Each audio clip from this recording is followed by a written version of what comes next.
We back. Just got a message. What a popular kid. You know, math's more important, so let's get cracking. Let's full page this. Today, Friday night, you know, what better thing could I be doing on a Friday night than doing a math paper with you beautiful peeps? There's probably about 2 of you, but fuck it. Let's get this shit popping. We'll be doing another paper today. It's the October-November paper for 2015.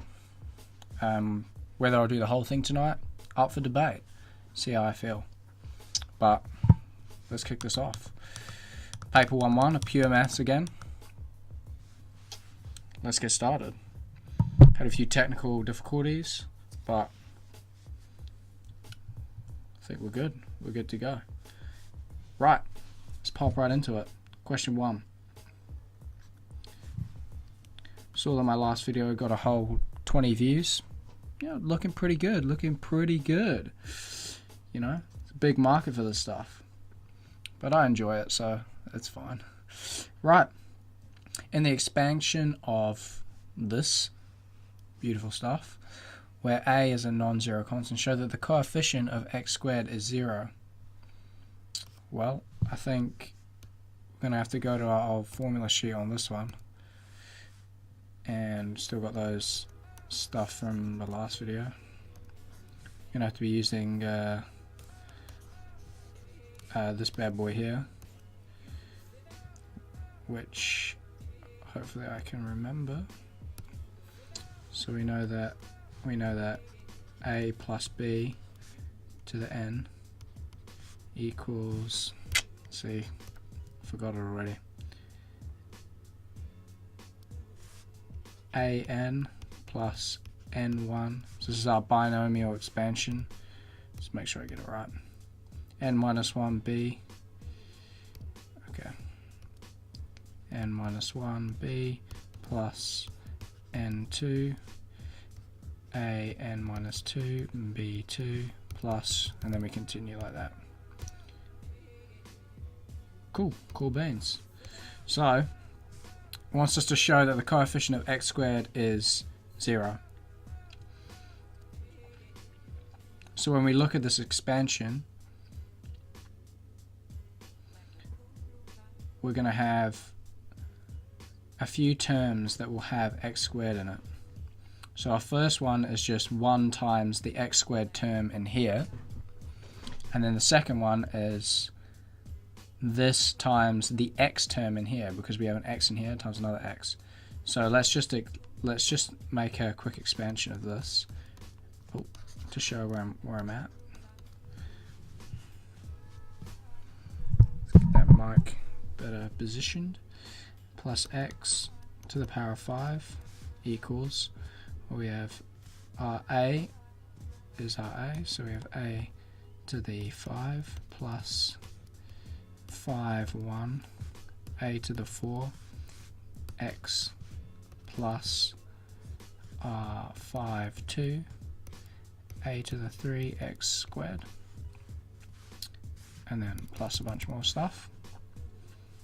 So when we times this in, so times this to this expanded form here, the 1 times this term is going to give us an x squared term, and then the minus 2x over a times this term is going to give us an x squared term. So we have 2 x squared terms which we have to consider.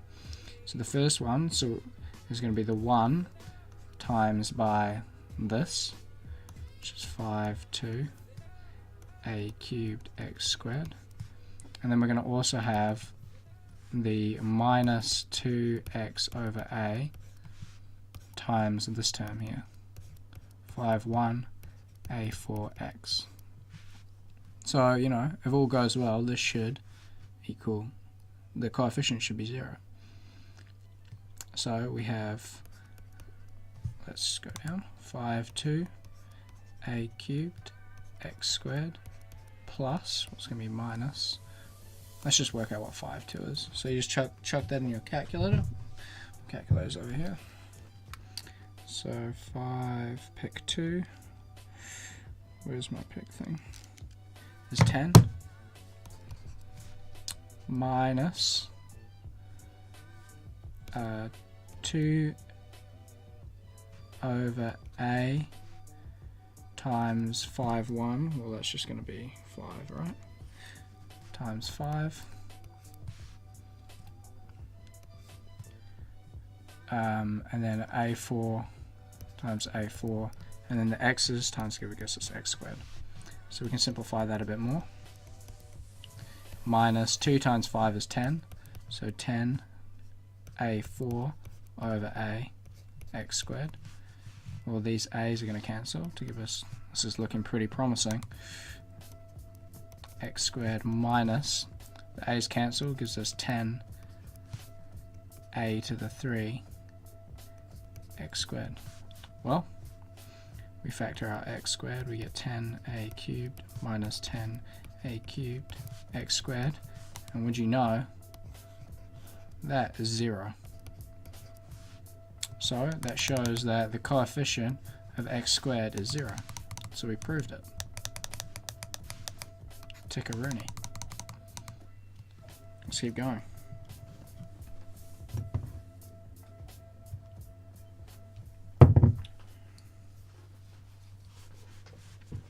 Number 2. Function f such that first derivative of f equals this, and f of 3 equals 5. What does f of x equal? Well, we're going to want to integrate here, right? So this is the same as saying df. This is just shorthand notation for this. Right, that just is the same as that. I'm just going to do, gives us this. Dx. Right? And then if we integrate both sides, so we integrate this side, and then we integrate this side. Now, this is a bit overkill, but it just shows you what I'm doing. Well, the integration of d of f of x, well, that's just f of x. And this equals, we integrate this, we get 3x, go up by a power, divide by the power, minus, go up by a power, divide by the power. And then we have to add c as well on the end. And the reason for that is when you integrate, I'll show you just quickly why that is. So if you have something like y equals x squared, when you differentiate that, you get 2x, right?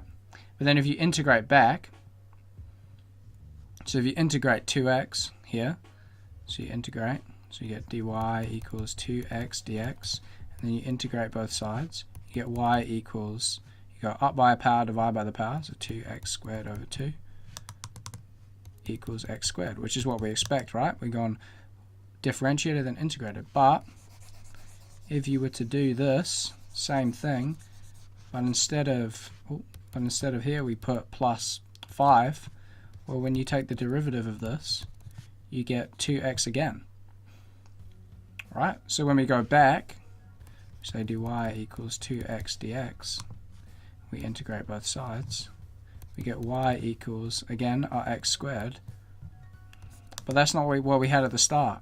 So that's why we put the plus c in there, because we have to account for this plus c, which we don't know, because you can put any constant in here, plus any constant, and it's just going to disappear when we integrate it. So we've lost that information about this y curve. So that's why you put the plus c in. So it's important to remember that.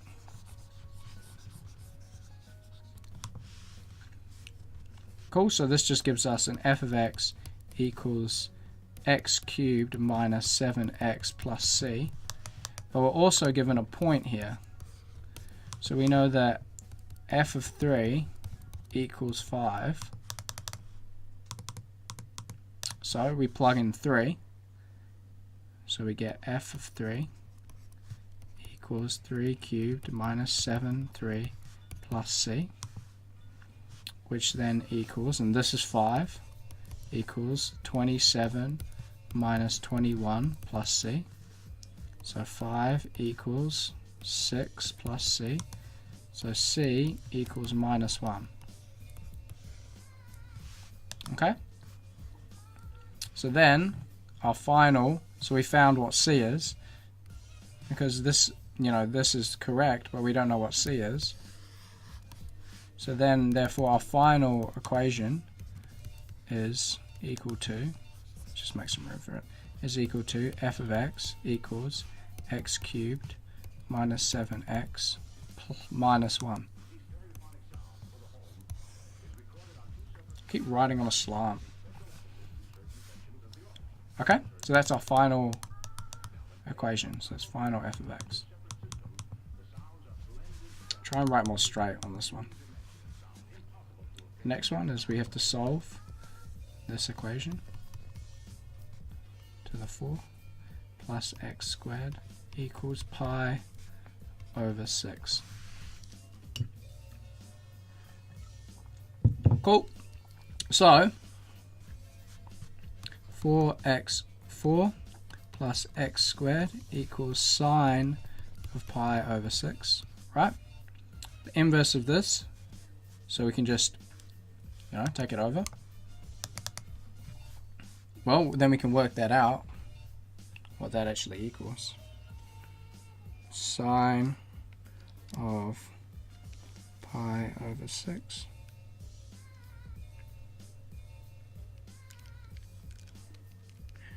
Remember to put it in radians. Sine of pi over 6. Well, that's just 0.5.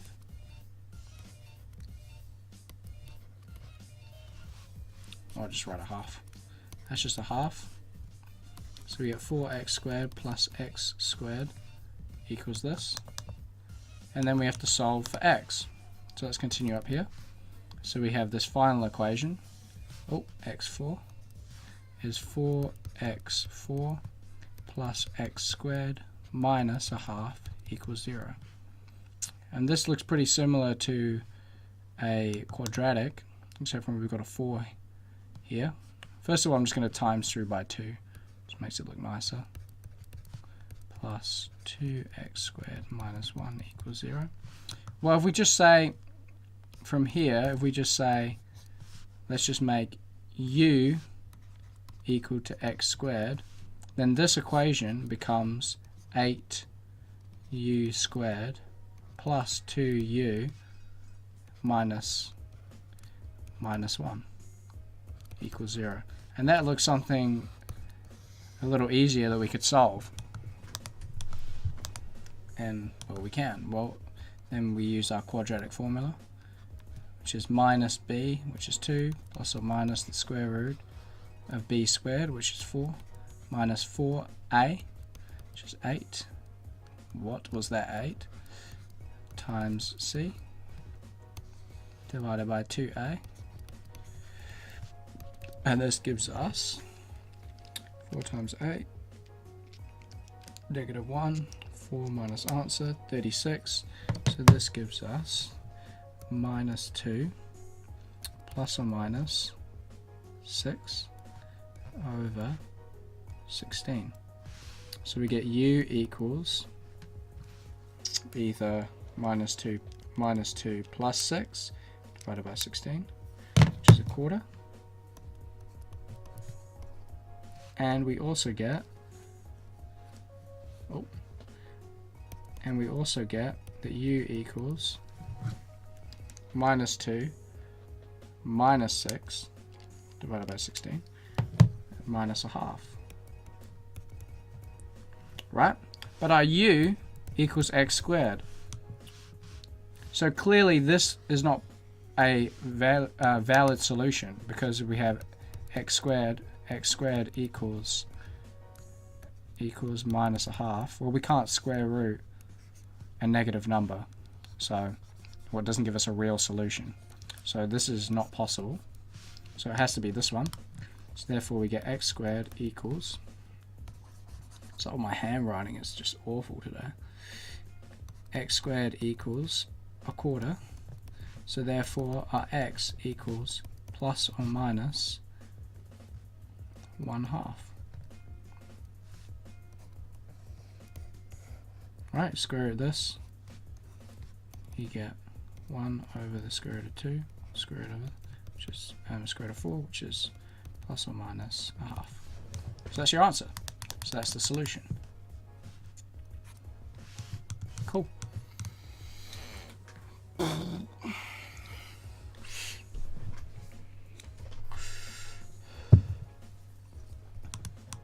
Playing some pretty nice beats today. Always like studying to something or doing work to something. I don't know if I'll do the whole paper. I'll do some of it and maybe some of it tomorrow, or I'll just take a break and do it all tonight. Okay, so question 4. So we have 4 cos theta over tan theta plus 15 equals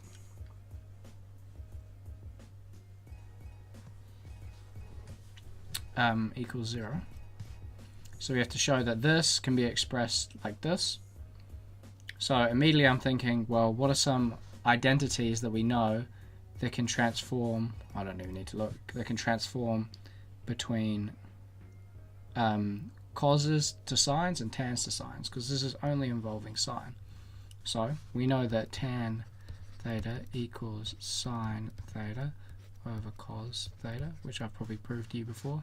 We also know that sine squared theta plus cos squared theta equals 1. So if we just plug this in to start with, we get 4 cos theta divided by sine theta over cos theta plus 15 equals 0.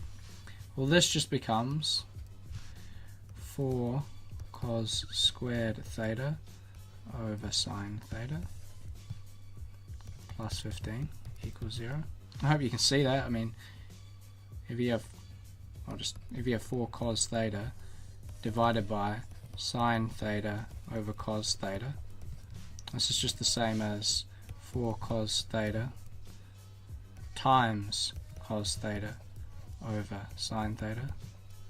Because dividing by something, if you have 4 divided by 2 is the same as 4 times a half, right? That's just the reciprocal. You should probably already know that, but if you didn't, and that obviously equals that.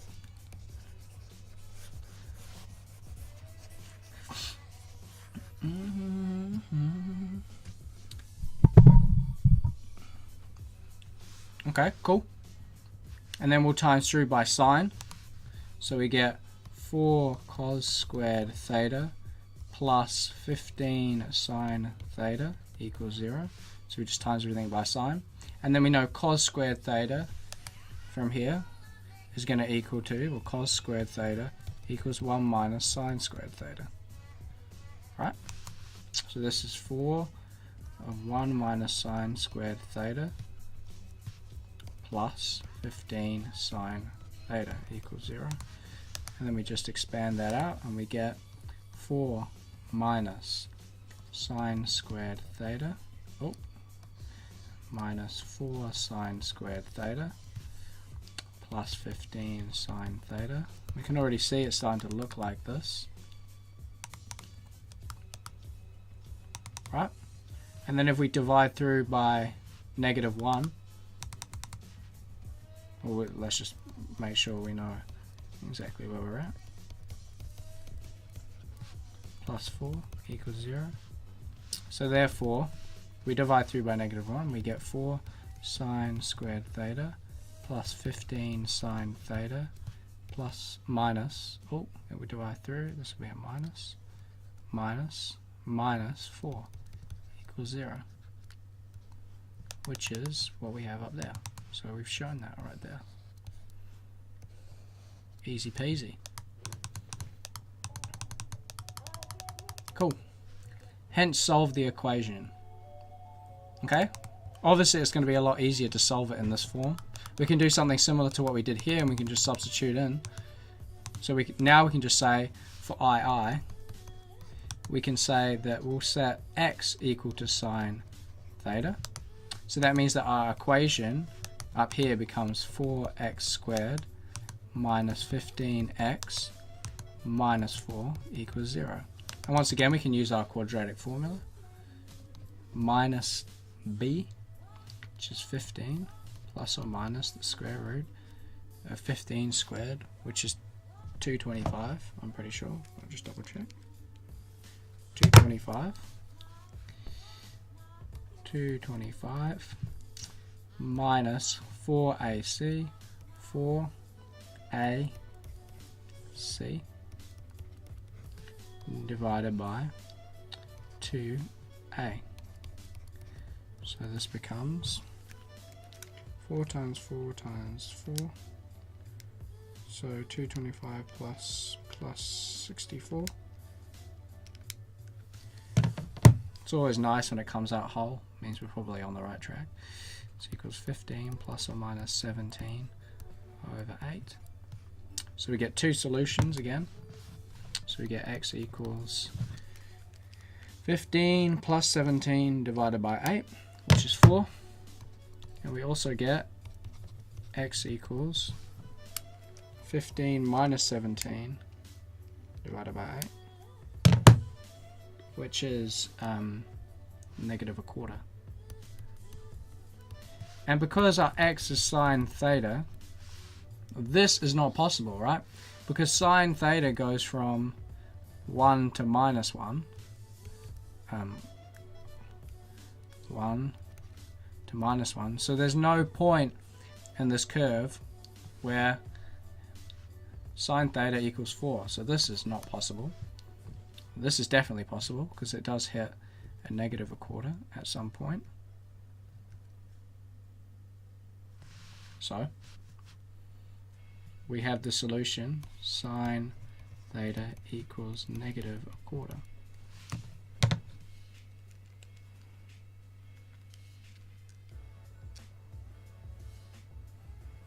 Okay, so we just plug that into our calculator. So we do, yeah, I'll just make sure you know what I'm doing. So therefore theta equals this. So you just plug this into your calculator to see what it is.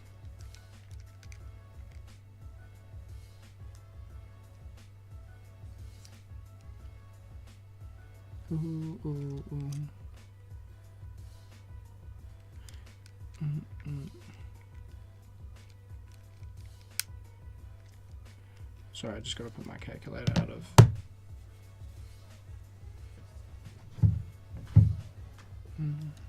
Shift sign negative 0.25 equals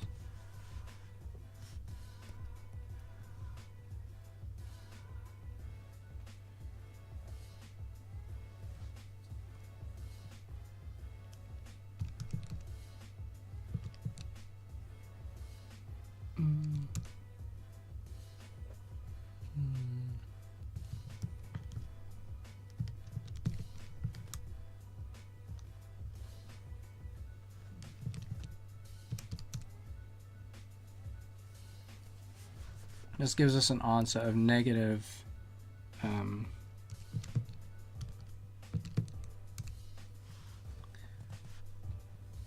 14.5 degrees.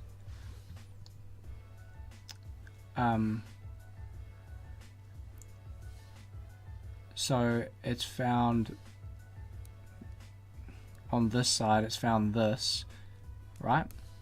But we want to know what the solution will be for between 0 and 360 degrees. So the solution is going to be here. So there's actually going to be two solutions, I think. So let's just draw this nicely so you can understand what's going on. So we have a sine graph like this.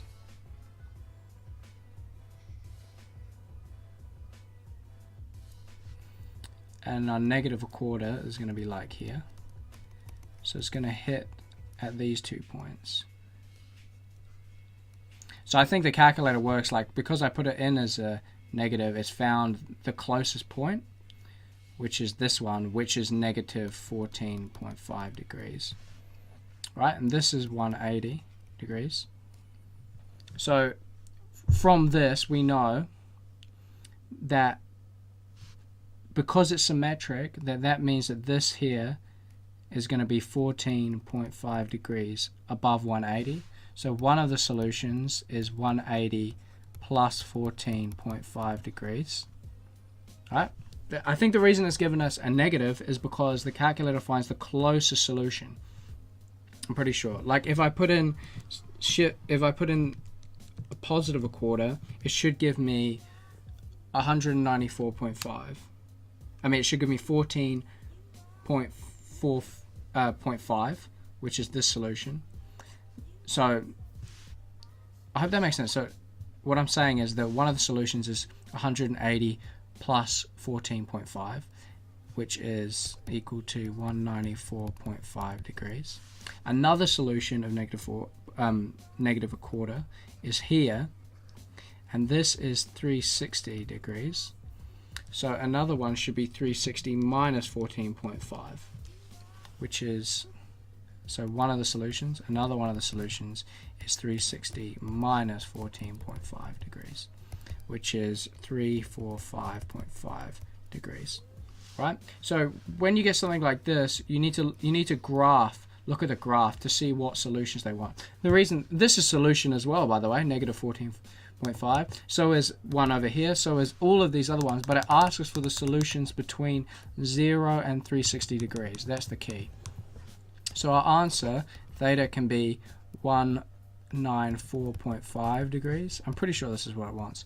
5 degrees. So that's the answer, because those are the only solutions between 0 and 360 degrees. I hope that makes sense. Cool.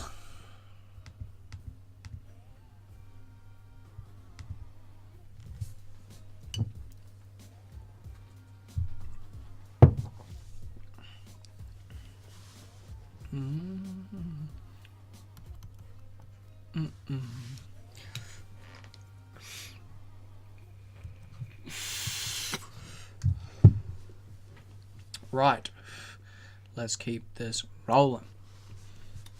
Cool, so we've got a curve, y equals 8 over x plus 2x. I love how as soon as I put the camera on, I'm like thinking about, oh, I took a sip of my beer, how's that going to look, you know, to someone watching this? It's kind of interesting.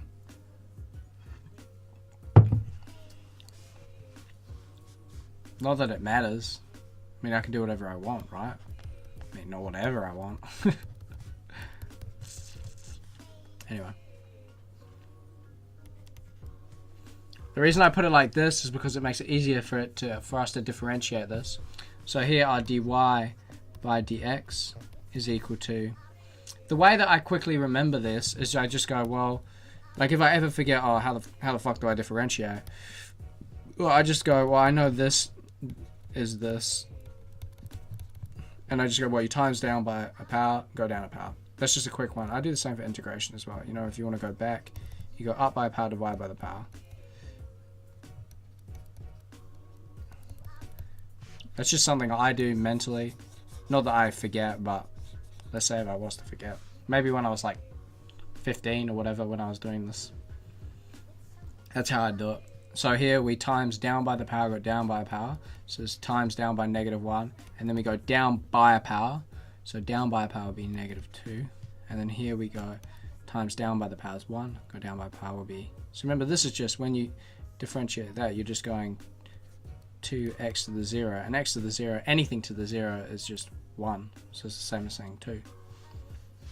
And then you can write that a bit bit more nicely. Cool. So that's our dy by dx equals...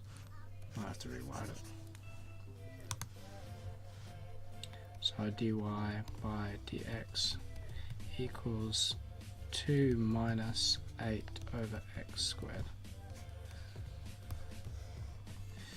And then if we want to find our second derivative, again, we want to put it in like this. Makes it easier.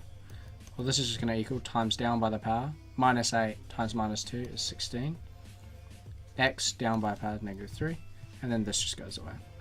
So that's our second derivative there.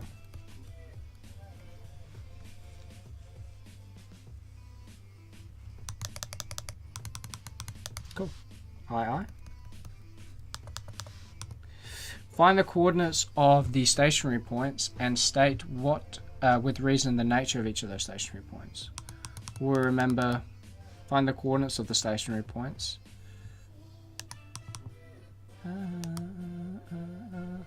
Well, we know that stationary points occur when the derivative of the curve equals 0. And that's when this equals 0. And remember, that's because, you know, these stationary points are like this. They're at these points where, and the derivative at these points is equal to 0. So we have where 2 minus 8 over x squared equals 0. So that gives us 2x squared minus 8 equals 0. So 2x squared equals 8. X squared equals 4. So x equals plus or minus 2. And then if we substitute that back into our, so we have then a y equals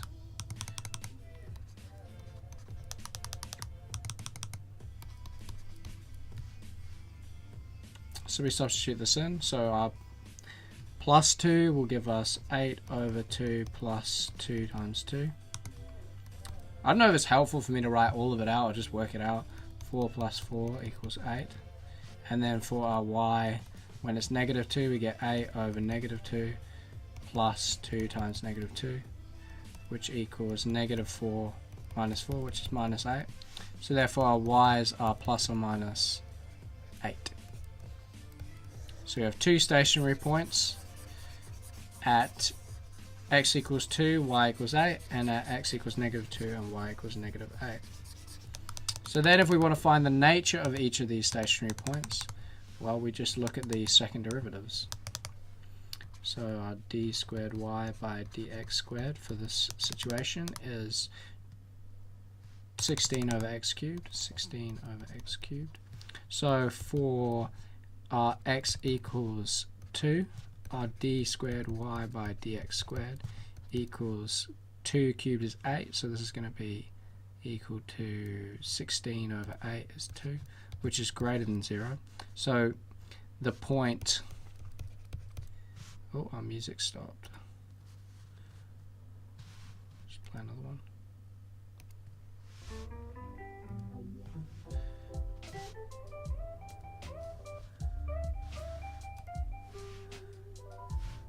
Let me turn it down a little bit.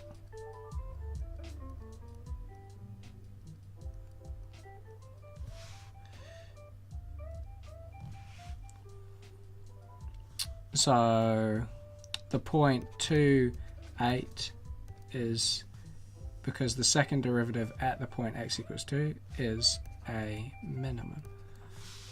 And then for x equals negative 2, d squared by dy dx squared is going to equal to negative 2, which is greater than 0. I mean less than 0, sorry. So therefore the point negative 2, negative 8 is a max. So this point is a minimum and this point is a maximum. Cool. Well, that's that. Tick, tick. Let's keep going.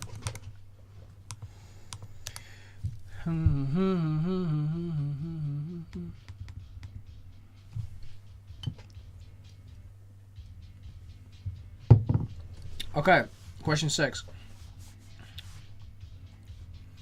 A curve has the equation y equals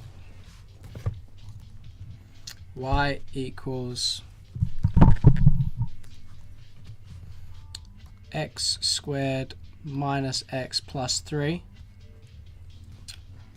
And a line has the equation y equals 3x plus a. Maybe I should have the mic here. I'm just thinking out loud. Don't listen to me. A is a constant. Show that the x coordinate of the points of intersection of the line and the curve are given by the following equation. Well, where they intersect is where they share the same point. So that'll occur when their y coordinates are the same. So we can just equate the two equations. Equals 3x plus a. And this will give us, we take this over, you get x squared minus 4x, and then plus 3 minus a equals 0. And we'll bracket it because they did as well. Cool. II. For the case where the line intersects the curve at 2 points, it is given that the x coordinate of one of the points is, find the x coordinate of the other point of intersection. Well, because they give us this, that means that we can find out what a is. So we just can plug in this, because this is one of the points of one of the x coordinates of their intercepts. 1 minus 4, so it's plus 4, plus 3 minus a equals 0. So a equals 8.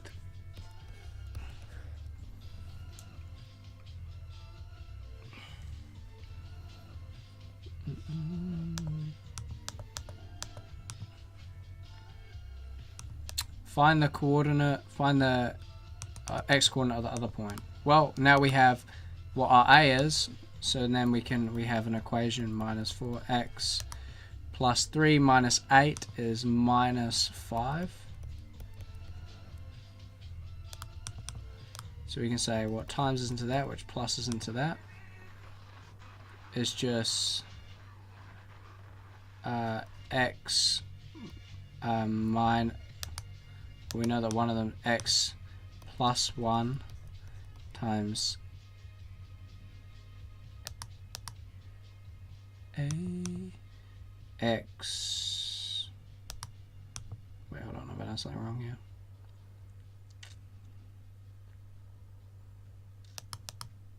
Feel like I've done something wrong. What have I done wrong?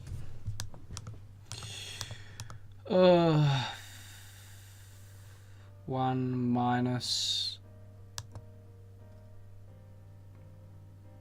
a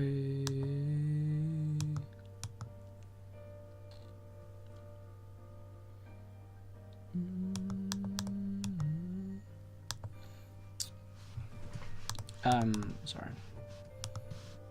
So this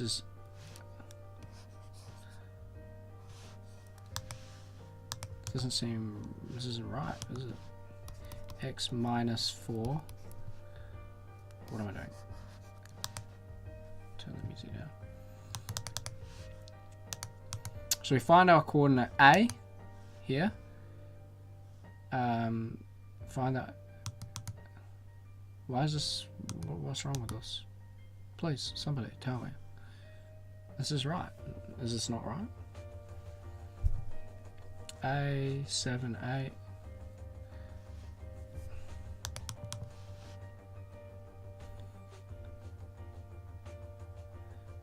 What plus is it? Oh, that's why. X minus 1 times I don't know what that was. Let's just pretend like that just didn't happen. Sometimes my brain just straight up just doesn't work. It's just like, nah, I'm good.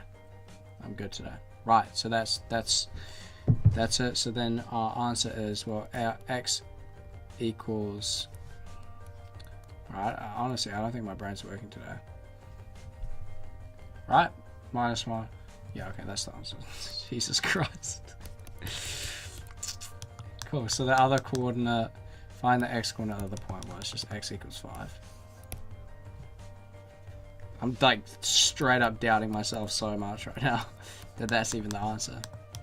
But let's keep going. For the case where the line is a tangent to the curve at the point P, find the value of A. So we know that, let's just rewrite our equation. We have y equals x squared minus x plus 3. And we have y equals 3x plus A. So when find the for the case with the line.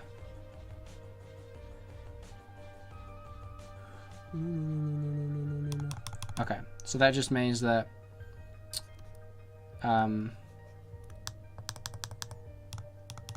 it's basically where the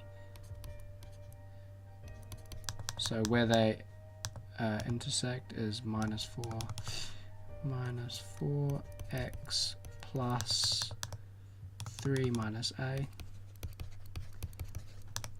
So when this only has one repeated root, which is where the line is tangent, so you have some curve and then you have the line tangent to the curve, is where it's one repeated root. This occurs when the discriminant equals 0. Okay, so in this case our discriminant is going to be b squared, which is minus 4 squared, minus 4 times 1 times 3 minus A. Find the value of A, and then from this we can find a value of A. And that's the intuition there, is that the discriminant equals 0 when the line touches the curve, meaning we've got one repeated loop. If it went through and we had 2, well, that's where our discriminant is greater than 0. And when it doesn't touch at all, that's when our discriminant is less than 0. We actually have imaginary roots there. So this is going to be 4 times 4 is 16 minus 4 times 3 minus A.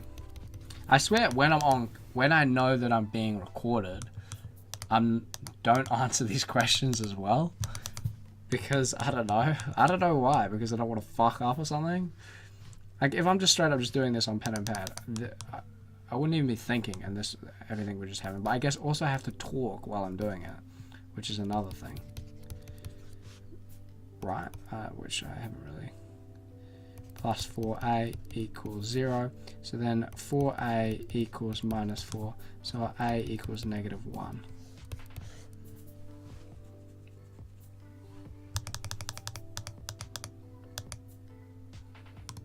I haven't got the answers for this, so I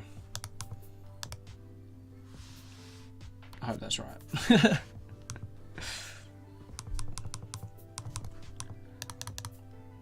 Everything seems to be right there. Tangent. And the coordinates of P. Well, the coordinates of the point P where it touches. Well, that's just going to be at, let's just do. So now we have the equation of our line is x squared minus 4x plus 3 minus 1 is 4. So this is just going to be x minus 2 squared equals 0. So it's where x equals 2. And then we just plug it back into our curve, or even to here. Just plug it back into our curve.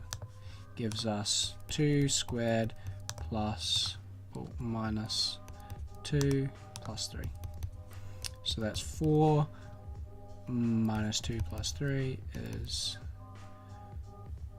2 plus 3 is 5.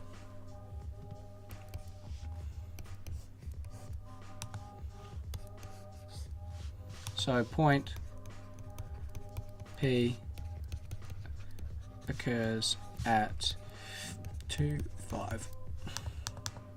Cool.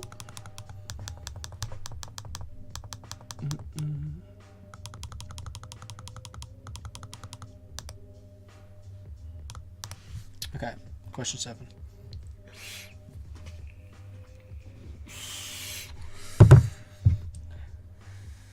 Got to go somewhere at 9, so I might not be able to finish this whole thing. Okay, the diagram shows a circle with center A and radius R. So we've got this weird looking diagram of overlapping circles. Show that the radius of the larger circle is R square root 2. Circle has a center B, so the radius is just going to be, so the length BA is R. So it wants us to know this length. Oh man, this length here.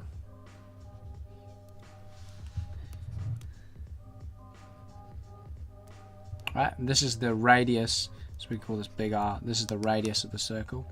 Well, this is just a right angle triangle. So we can say R squared, this is the radius of the big circle, equals R squared plus R squared from Pythagoras' theorem, which is just equal to 2R squared. So therefore R, the radius of the big circle, is the square root of 2R squared, which equals the square root of 2R. Cool, so we showed that. Find the area of the shaded region in terms of R. Right. The area of the shaded region. Okay, so what I'm thinking immediately is if we can find the area of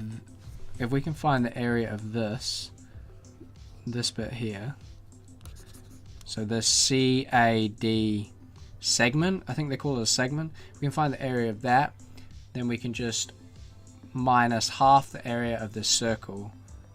We can do, okay, let's just call this the area of the segment. So this bit here is the area of the segment, and so then the area, call it area of the segment, then the area of our shaded region, so shaded region is just going to equal to half the area of this circle, which is half pi R squared minus the area of the segment, right? So this area is going to equal to this area minus this area. So if we find the area of the segment, we can then find the area of the shaded region. And how do we find the area of the segment? Well, we can use our sector formula. So if we find the area of this sector first, so we'll call it the area of, we'll call it CBD. CBD is just going to equal to,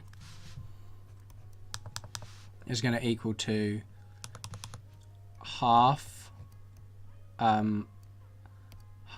R squared theta, where our theta is this. Okay, and if we want to work out what theta is, our theta is just well, this length here is square root 2R, and then this length here is, we could do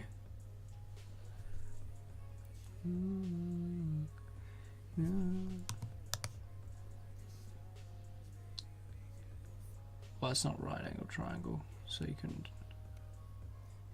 you could just find half of that. Actually, yeah, it's probably easy that.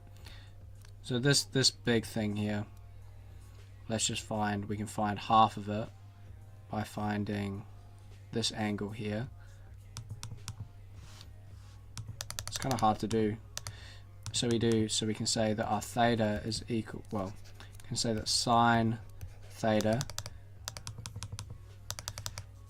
so let's call this theta the big one, and this can be theta of the small one, so that's just half, little half one here, and then theta of the big one is this big theta here. So we can say theta, the small one, is equal to, and remember, so here, so theta, the big one, is just is equal to 2 times the theta of the small one.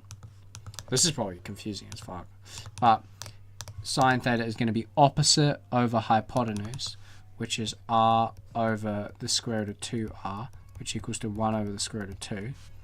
So therefore our theta, the small one, pretty sure that's just 45. Shift sine of 1 over square root 2. Yep, I was right, 45. So that's just 45 degrees. And in radians, that's just pi over 4. So therefore,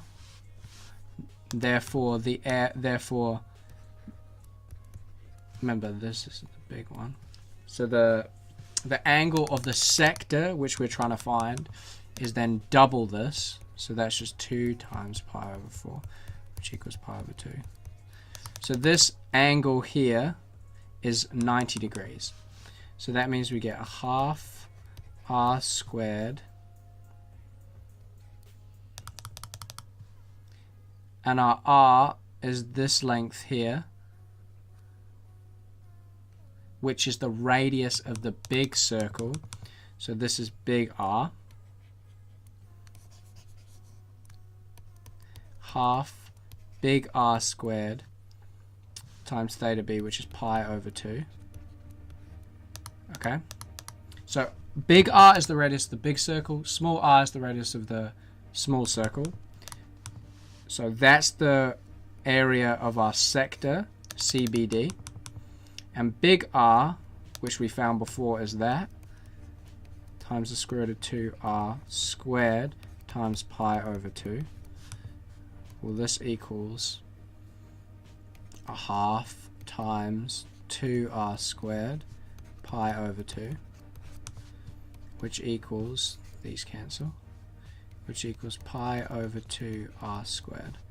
So the area of our, let's call it our sector. So our sector,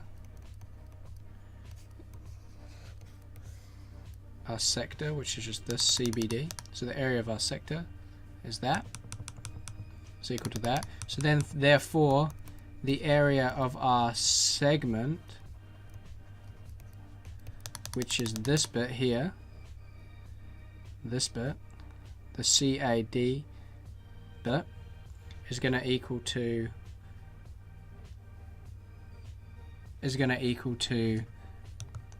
this is going to equal to the area of the sector minus the area of this triangle, this BCD triangle. So the area of the segment is going to equal to the area of the BCD triangle, BCDA, let's just call it BCAD triangle, BCAD triangle minus,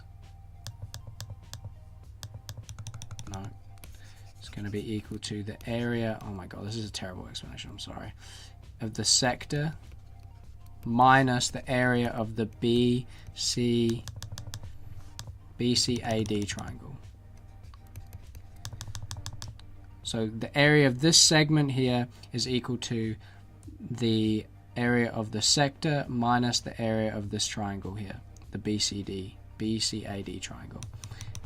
So the area of the BCAD triangle is going to equal to half its base, which is this length, times its height.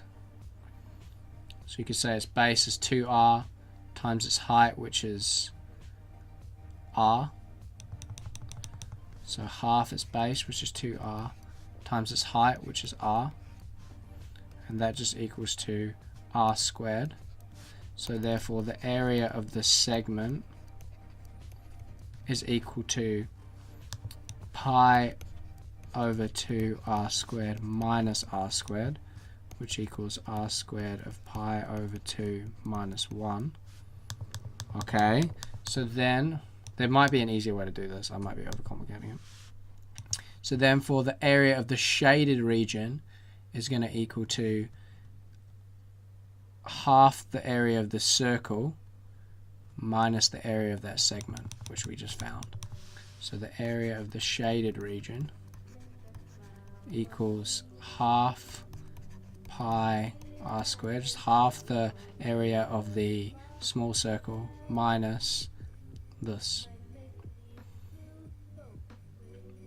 which is pi over 2 r squared minus r squared.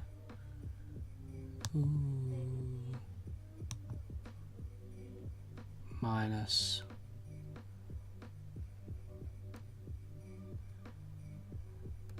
that, which equals half, or pi over 2 r squared minus pi over 2 r squared minus r squared, which is plus r squared. So therefore the area of our shaded region is equal to r squared. That might have been a little confusing explanation. That's how I go about doing it.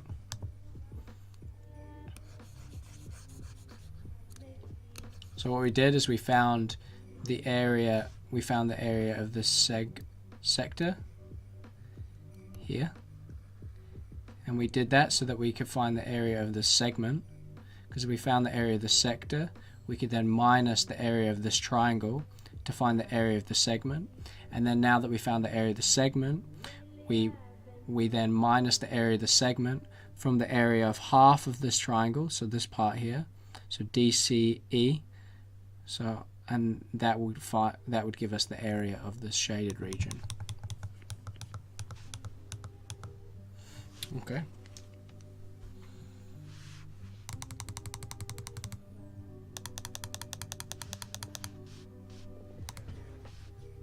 What's the time?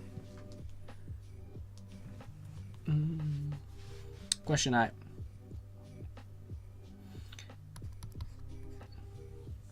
The first term of a progression is, so u1 is 4x.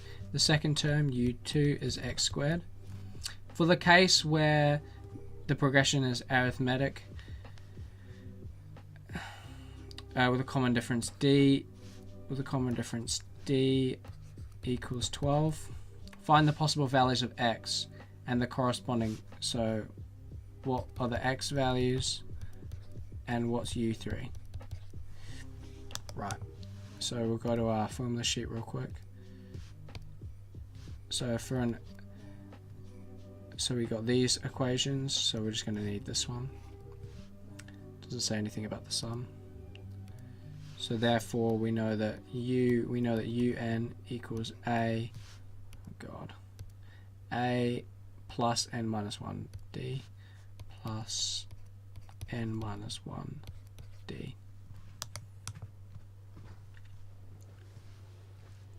So the possible values of, there's a common difference of, just play this one again. There's a common difference of d. So we have x squared minus 4x equals d, which is 12. So therefore, x squared minus 4x minus 12 equals 0.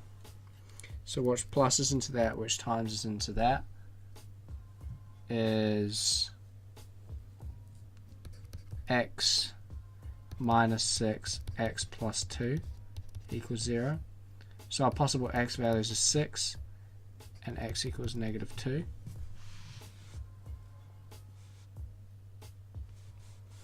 Right. And the corresponding values for the third term. Well, the third term, so these are possible x values. Well, a third term, u3, from this equation here is going to equal to a, which is u1, which is our first term, which is 4x, plus n minus 1, which is just 2 here, 2 times d, which is 24. So we can have u3 can equal 4 negative 2 plus 24, which equals 16. So u3 can equal 16, or and u3 can equal 4 times 6 plus 24, which is 24 plus 24, which is 48. So u3 can equal 48. So these are the possible values of u3. Cool. And that's the answer. II. For the case where the progression is geometric with a sum to infinity of 8, find the third term. So let's just look at our s to infinity is a over 1 minus r. So s sum to infinity is a, which is u1 over 1 minus r.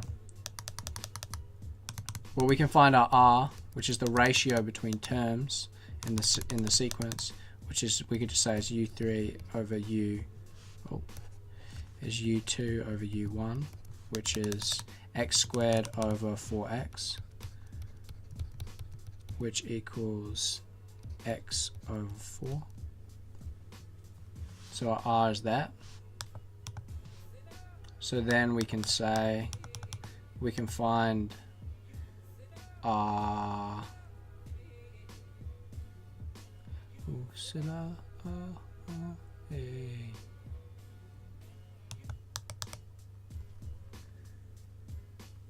so then we can find our x, right? So we want to find what u3 is, and u3 is equal to u1 times, what's the equation? Rn minus 1. Rn minus 1. Like a pool night. So our u3 is going to equal to u1, which is 4x,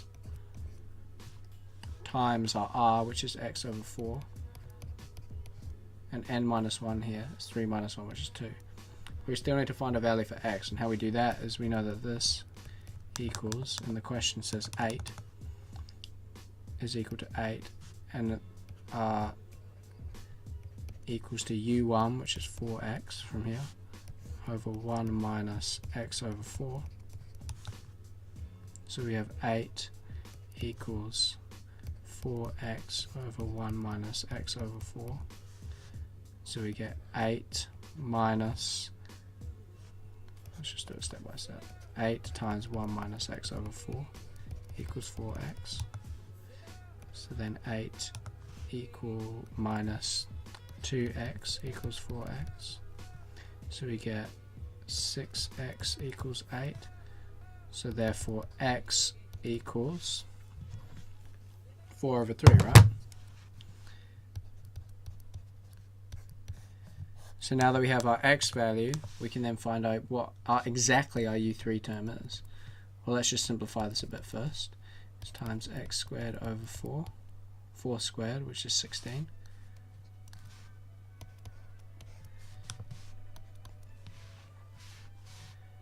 So this is the same as saying x cubed over 4. So then if we just plug our x value in, 4 over 3 cubed over 4, and we just plug that into our calculator, we get 4 over 3 to the power of 3 divided by 4. 16 over 27.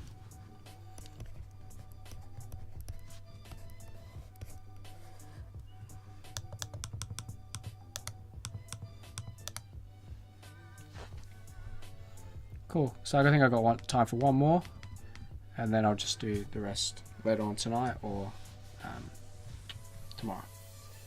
So let's do 9 really quick. So we have minus, so we have expressed this in the form, okay, so this is just completing the square. So we have minus x squared plus 6x minus 5, and we want that in the form of ax plus b squared plus c. And how I do that is I just take minus out, and this just becomes x minus 3 squared minus, just take it out of there,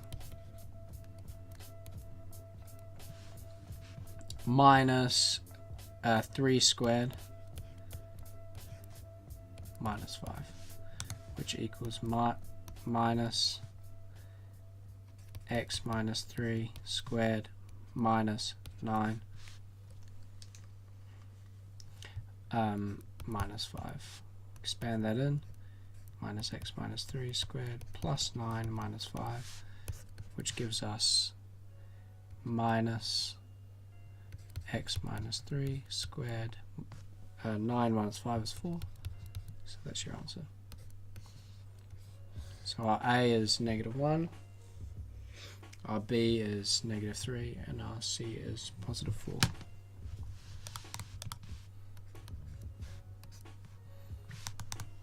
II.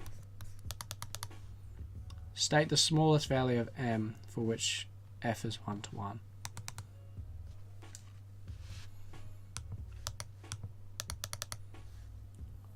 The function f for x is greater than. Okay, so we have this will look something like this, and where this is the x, we can just say that's the x-axis here. We want to find where it will be 1 to 1. The smallest value of m which is 1 to 1, which will be at the vertex point here. So it'll be at x equals 3. So when m is greater than or same as 3.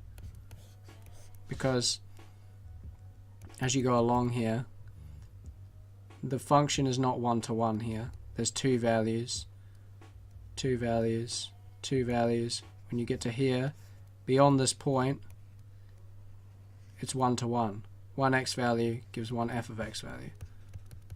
Right? Beyond the point here, which is 3 minus 4, right? The graph is 1 to 1. Yeah? But here it's not. Right? If you give one, yeah. Right?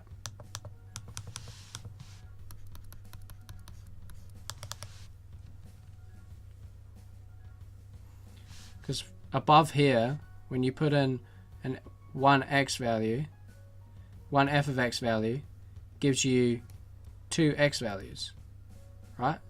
F of x, if this is like 5, then you get one x value for 5 and another x value for 5. But when you get past this point, there's only one x value for 5. I think that makes sense, but maybe my explanation wasn't great. For the case where m equals 5, find an expression for f of -1 of x. So we have f of x equals minus x squared, or we'll just put it as this, minus x minus 3 squared plus 4. And for when m is greater than or the same as 5, find an expression for f of -1 of x and state the domain of f of -1 of x. Let's just first find f of -1 of x. So we just have to change coordinates, because this is going from f of x to x, but f of the inverse of f of x goes from x to f of x. So this is going to equal minus 4 minus x minus 3 squared. This is minus, this equals 4 minus f of x equals x minus 3 squared. Square root of that. So you get the square root of 4 minus f of x equals x minus 3.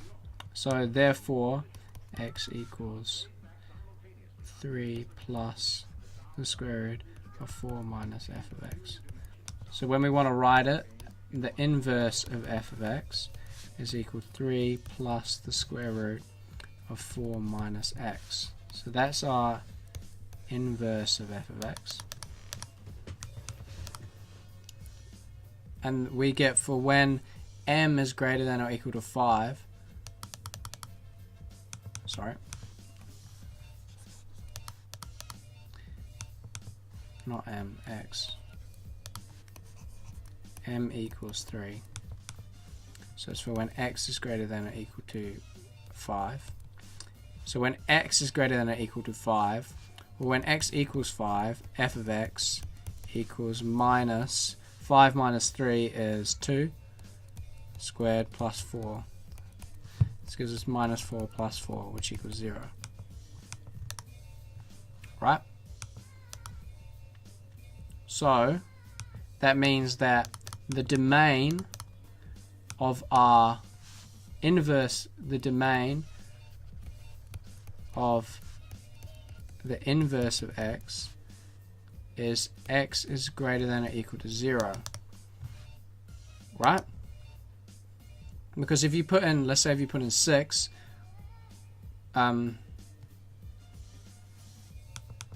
greater than or equal, no, it'd be less than, sorry.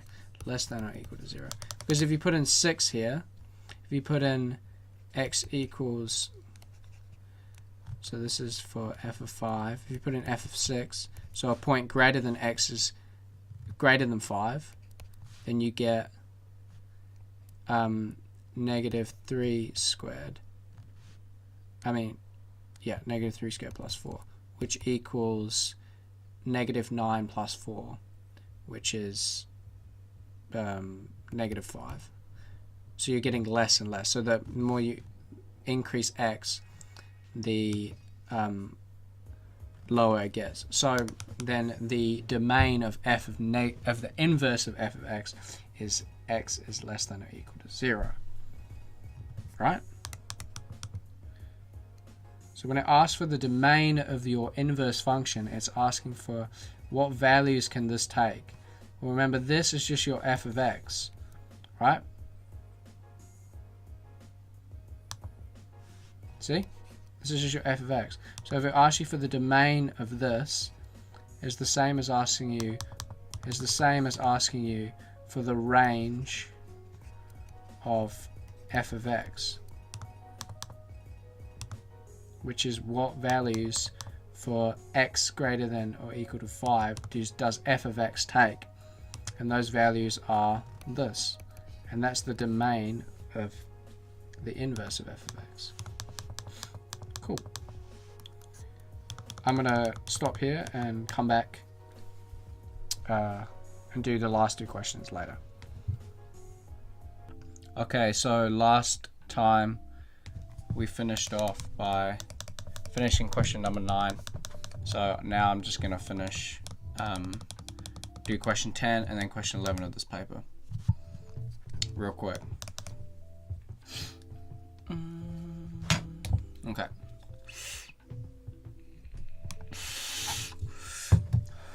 So we got a little diagram here. In question 10 we got a little diagram. It outlines some lengths, outlines what's going on. M is the midpoint of this line AT.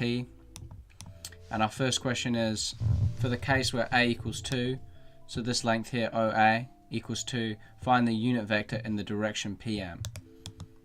Okay. So what we have to do is, first of all, we have to find what PM is. And there's many different ways you could go about doing this. But you could just go, well, PM, we can just say PM is equal to PQ plus QA, well, minus, because it's going in the opposite direction of K. So minus QA, and then plus AM. So that is just PQ, this here. PQ is just A, which in this case is 2 in the I direction. So we could just say it's plus 2I. And then Q, let's turn that down a little bit.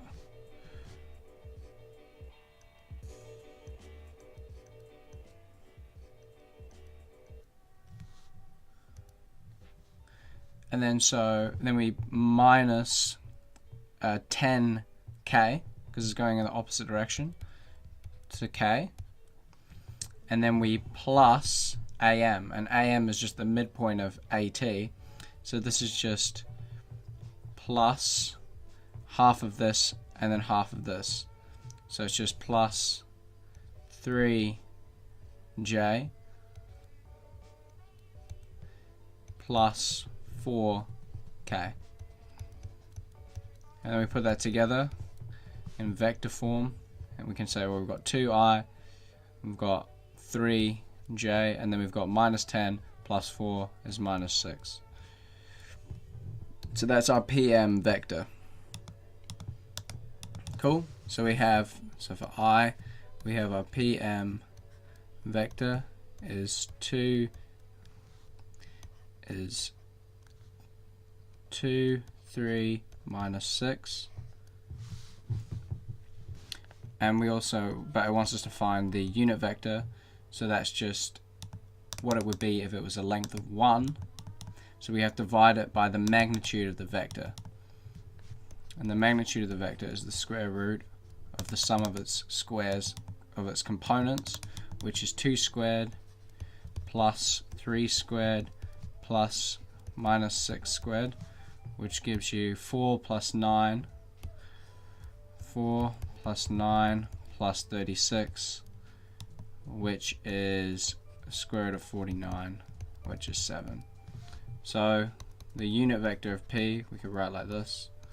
The unit vector of P is 1 over 7 times RPM. Right? So that just means our vector PM, by then timesing by this 1 over 7, makes its length 1. Unit 1. Cool. II.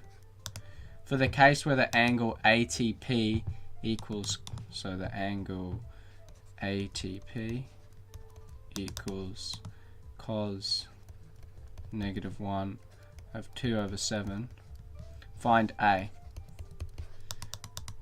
So ATP is this angle, here.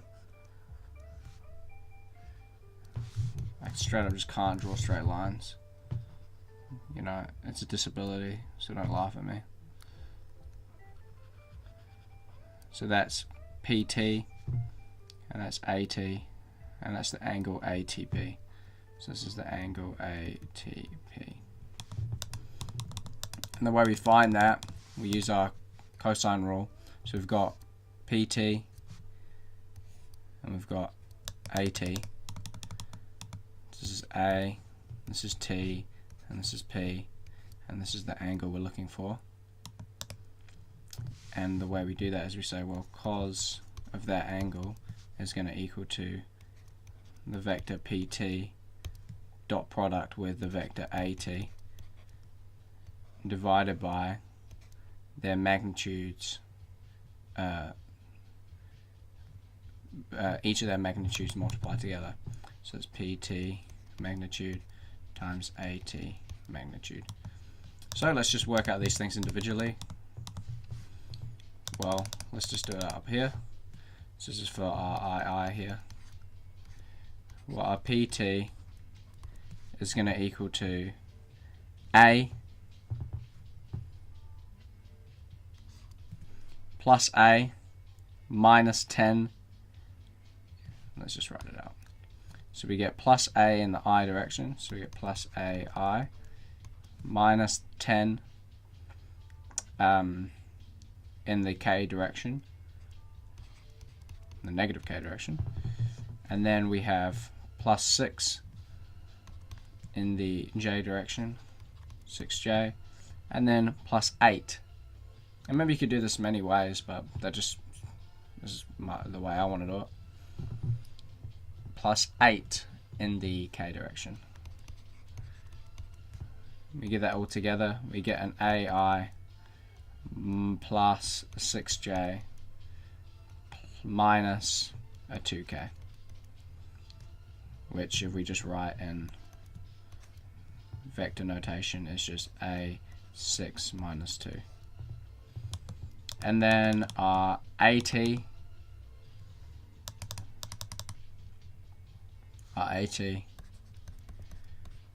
is just, well, there's 6 in the j direction and 8 in the k direction and nothing in the I direction. So 0, 6, 8. So we've got our PT equals A6 negative 2, A6 negative 2, and then our AT equals 0, 6, 8. So then the dot product of these, PT dotted with AT, is equal to 36, well 0, A times 0, which is 0, so then you just move on to the next one. It's 36 plus minus 2 times 8, which is 36 minus 16, which is 20. And then let's look at our magnitudes, because we're just working out each element of this formula.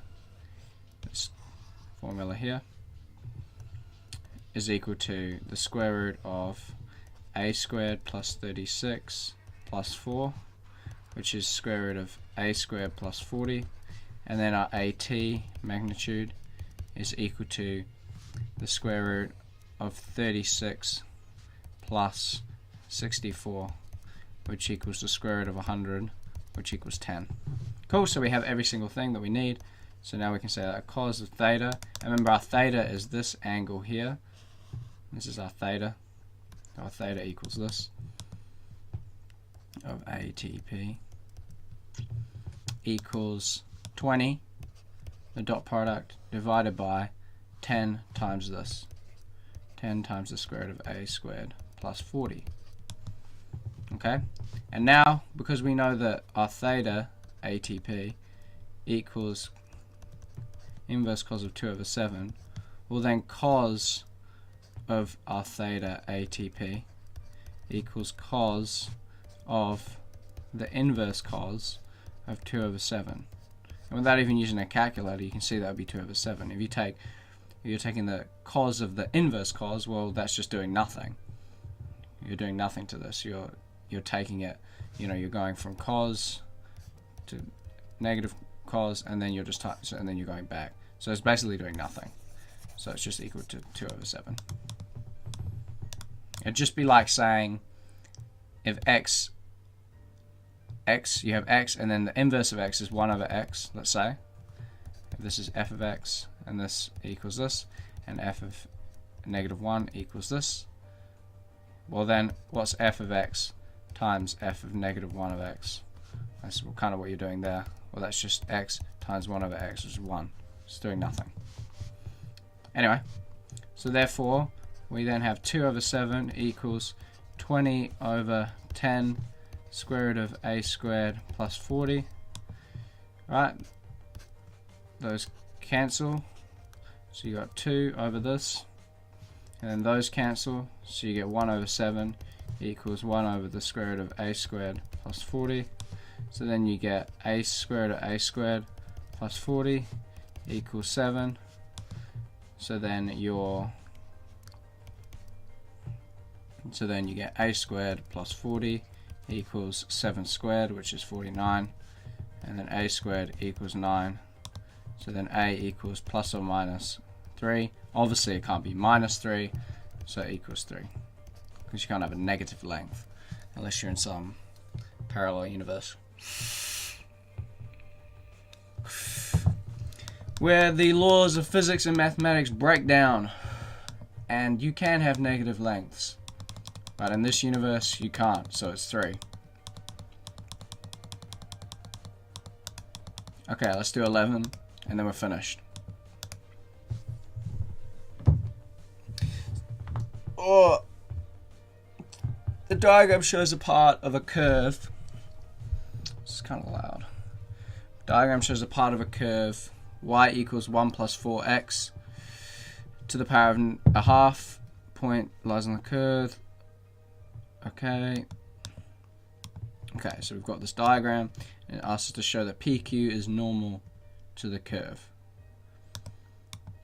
And if PQ is normal to the curve, that means that the gradient here, so let's call this M1, the gradient of PQ, well let's call it the gradient of PQ equals, if it's normal to the curve, equals minus 1 over the gradient of the curve at this point. So the gradient of this curve at this point, which we'll call it M of P. So that means that they're normal to each other. So the first step would be find the gradient here and then see that they're normal to each other. So, and how we do that is we have the curve equals 1 plus 4x to the half. So then we can find the gradient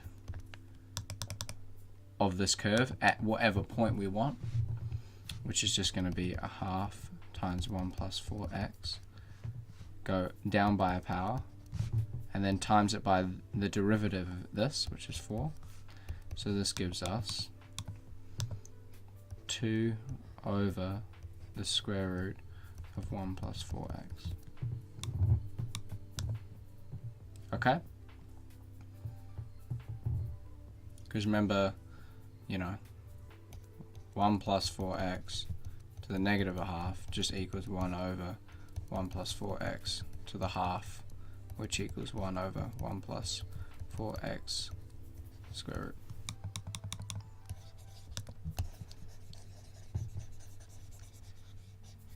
Cool beans. So now we want to find what's the gradient at x. So at this point, when x equals 6, of curve y. Well, that's just going to be dy by dx at x equals 6, which equals 2 over the square root of 1 plus 4 times 6, which equals 2 over the square root of 25, which equals 2 over 5. Okay, so in order for this PQ line to be normal to the curve at x equals 6, then the gradient, so before we work it out, then the gradient of PQ has to be minus 5 over 2. So hopefully that's what we'll get. Well, let's find the gradient of PQ. It's just, we've got 2 points, so we can simply find, and it's a line, so we can simply find the gradient. Well, y2 is 0 and y1 is 5, so we get 0 minus 5 over x2 is 8 and x1 is 6. And when you look at that, you get minus 5 over 2. So they are clearly, so you have gradient at P is 2 over 5, and the gradient at P of PQ is minus 5 over 2. So they're clearly normal to each other. Kya, kya, kya, kya, kya.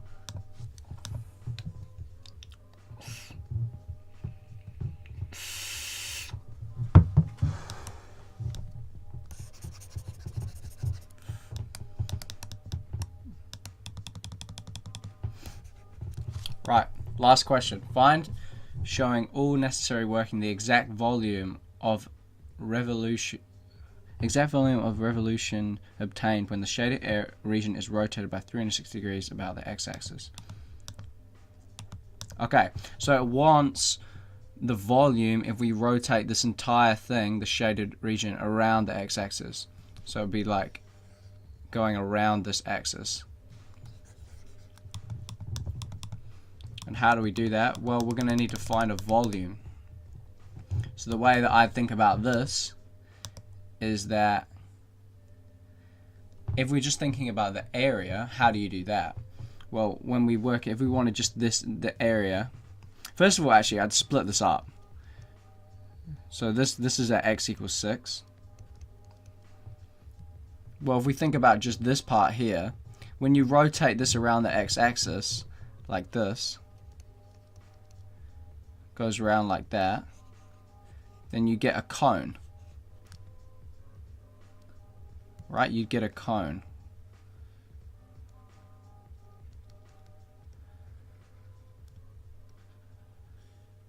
Right, in which this point is at 6, x equals 6, and this point is at x equals 8. So the height here of this cone, h, is 2. And they even give you a hint here. And the radius here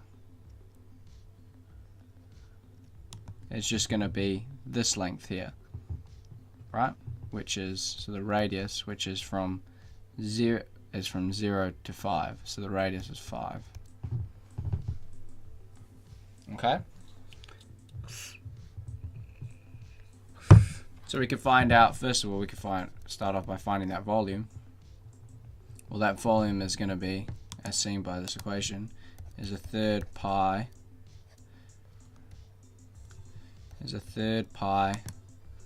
r squared, and our r is 5 squared, times h, which is 2. So that equals, so the volume of the cone, just write it, volume of the cone, you just put that in your calculator, we'll just leave it with pi, times 2 over 3, so the volume of the cone is 50 over 3 pi. Okay, so now we found that volume, now let's find this volume. And the way you want to find this volume is, like I was about to say before, if we're trying to work out just the area, so don't even worry about the volume, don't even worry about that. If we were trying to find the area of this, what we do is we say, we look at a small slice, like this is infinitesimally small, with a width of dx, and we say, well, that a small dA is going to be equal to the height y at whatever point.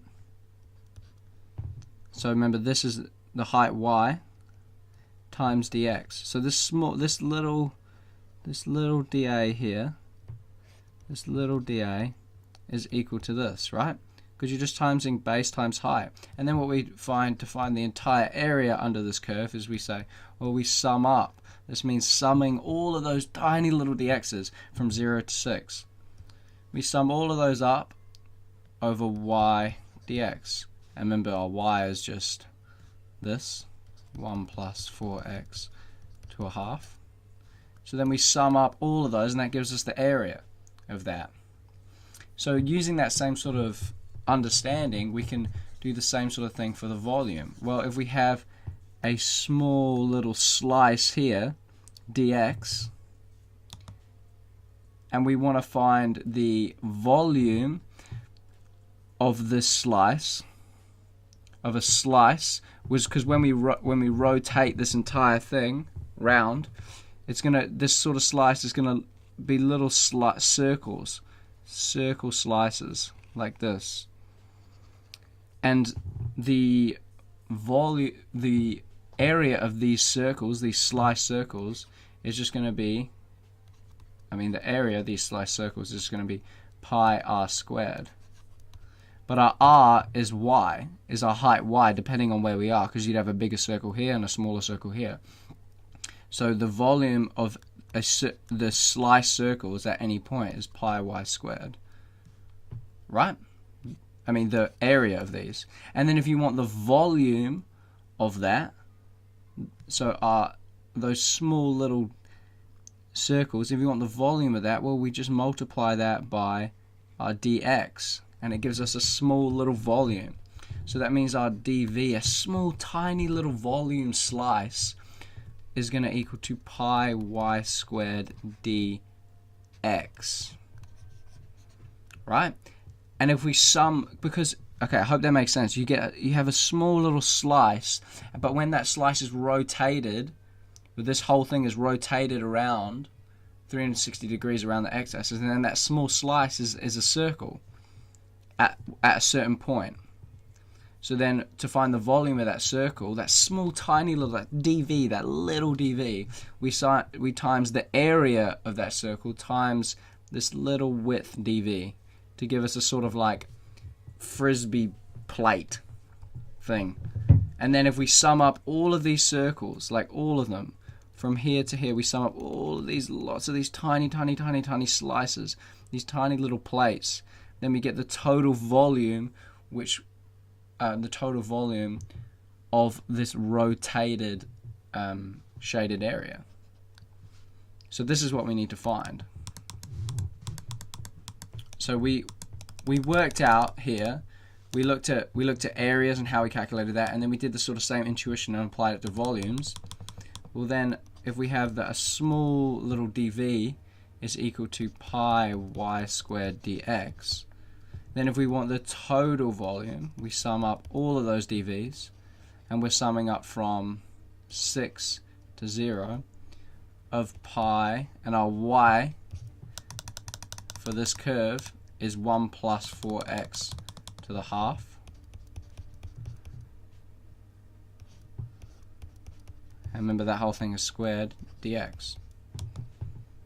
Okay, and we can simplify that. So then the volume of our curve part is going to equal to pi between 6 and 0 of, well, these are just going to cancel.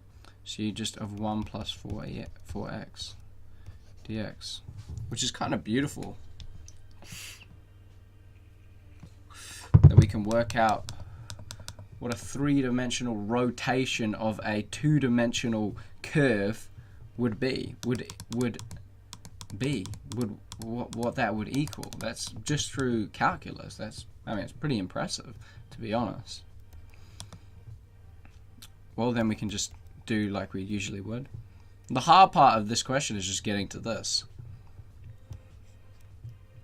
We integrate this, we get x plus 4x squared over 2, well, that's just 2x squared, between 6 and 0. So that's just going to be pi times 6 squared times 2 plus 6 is 78, and then when you sub 0, it's just going to be 0. So you get 78 pi for that volume, for that rotated volume. So the total volume is going to be the volume of the rotated curve plus the volume of the cone, and that's just 78 pi plus our volume of the cone, which is 50 over 3 pi.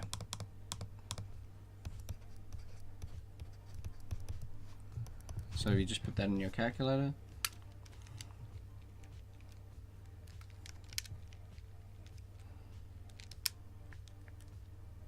You get 284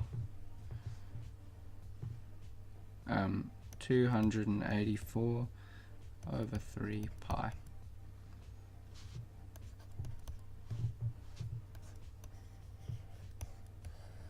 So that's the volume, the total volume. And that's it. That's it, folks. Cool. So I ran through that paper. Thank you for watching. If you made it this far, give it a like if it helped you, and maybe even subscribe if you're feeling crazy, if you're feeling frisky, you know. Well, I'll catch you when I do another video. Peace.